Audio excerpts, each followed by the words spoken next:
Hi, in this video we're going to be covering pay-per-click on Amazon in terms of launching a new product. And this is going to be like a cornerstone strategy that you use to help build up your sales velocity, sales momentum for a new product, because Amazon's pay-per-click is one of the best ways to rank for a keyword, both the paid keyword, but also then the organic or the free searches that people are doing.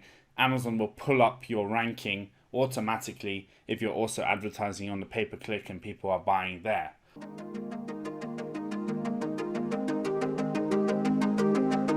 So basically what you want to do is first of all set up an auto campaign, and we do have a whole separate pay-per-click section in this course, so if you're not sure how to set up the auto campaign, it is shown there. But basically all you're doing is you're selecting the product, you're selecting auto campaign, you're setting a budget of $10 a day and a maximum bid of $1, right? If Amazon's suggested bid is much lower, maybe you go with that. But I think $1 for most markets is more than enough to get you noticed. If the Amazon suggested bid is much higher than $1, then you may want to increase to be the Amazon suggested bid. If it's like $1.10, go for it. If it's $2, go for it. But ideally, you want to set this around $1. You might need to adjust if the Amazon suggested bid is higher. Why? Because other people in your market are spending more for advertising. So to get to the top of page one for the advertising, you just need to spend that bit extra. We're going to set up two additional campaigns. One is a campaign just for the top 5 keywords in your market, and we're going to set up exact match for these keywords. Again, $10 a day, max bid of $1, or if the Amazon suggested bid is much higher, then you increase to whatever that is too. So what do I mean by long tail keyword? I'm going to show you on the Google Keyword Planner.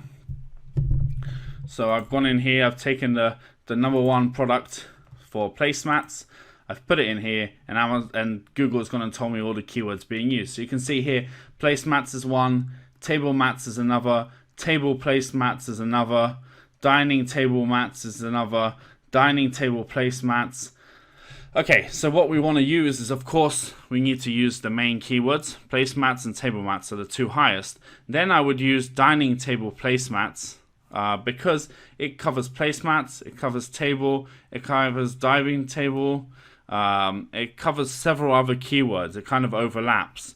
So we choose the 5 highest volume, and also maybe the 3 or 4 highest volume keywords, plus 1 or 2 that kind of cover several keywords. Dining table placemats cover several keywords related exactly. We don't want to do something like table mats and coasters. Why? Because we're not selling coasters, so we don't really want people who are searching coasters necessarily. We want to keep it as relevant as possible. So dining table placemats is super relevant to the product we're selling, which is this, and not really go off to related products just yet. That's something we do later. So choose 5 of the keywords you think are the most relevant for your product, that cover the topic of your product the best, and that's what goes into campaign number 2. You just use 5 keywords, but we're limiting it for Amazon to only show our product when it's an exact match of that keyword.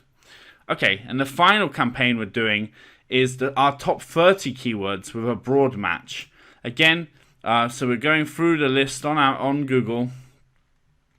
We're looking through and we're trying to find all the keywords that are very relevant to our product. So placemats, table mats, hard placemats, Thanksgiving placemats, dining mats, modern placemats, wooden placemats if we're made of wood, cloth placemats if we're made of cloth, dining table placemats, dining table mats. We're going to use all of these keywords that are very relevant to the product. If you can't quite get to 30, that's fine. Just try to use as many as possible that are absolutely relevant to the product. You don't want to do too wide and broad. Okay, and so now we have basically 3, whoops, I duplicated that by accident, 3 pay-per-click campaigns set up, right? And we're switching those on day 1. And $10 a day. So you're going to be spending $30 a day on pay-per-click. And it seems like a lot, but you're basically starting with a product that has zero sales, zero momentum.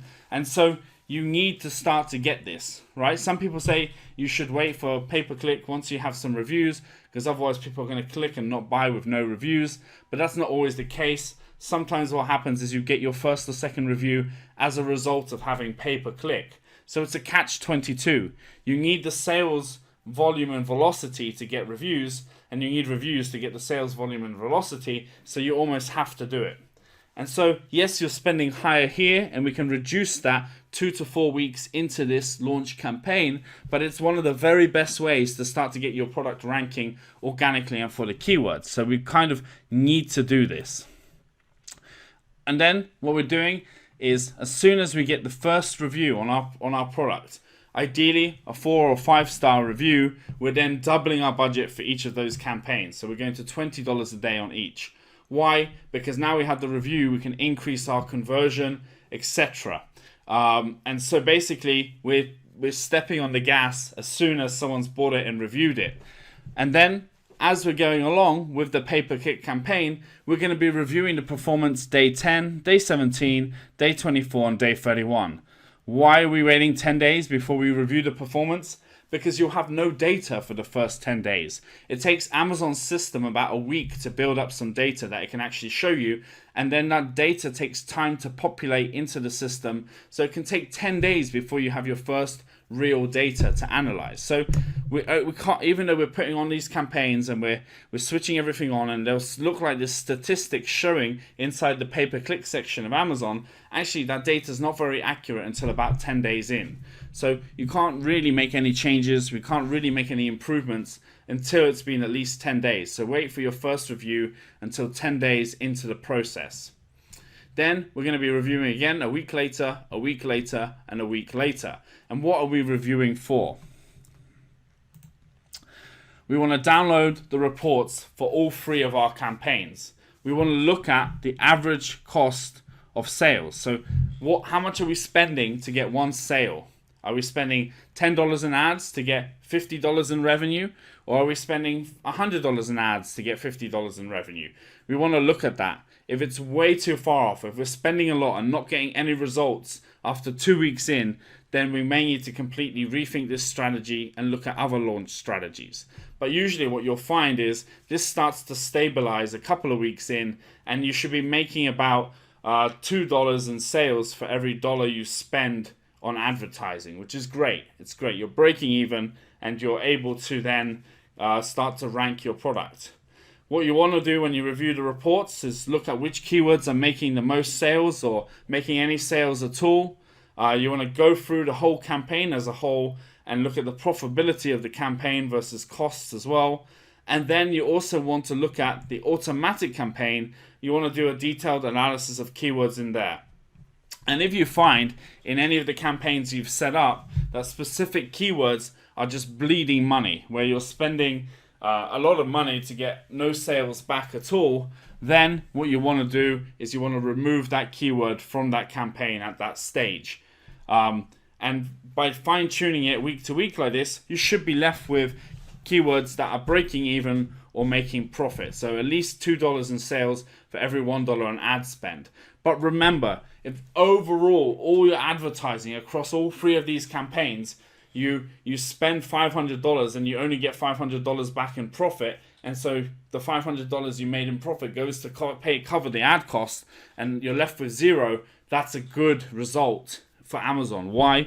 Because it's helping to rank your product anyway. So just because the ads are not making profit, it is going to give you profit from natural sales of your product without the adverts too. So we have to keep this on. And this is a cornerstone because of the way Amazon's pay-per-click and its keywords and its search algorithms are linked together. Spending on ads gives you ranking and keyword stickiness for natural searches of your product too.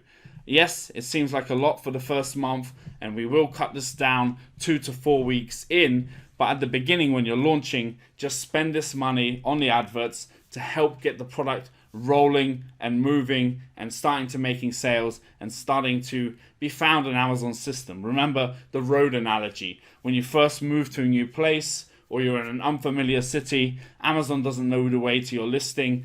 Doing this stuff, spending this money, helps Amazon build a quick map to your product. So when anyone's searching for your main keywords, Amazon sends them to you.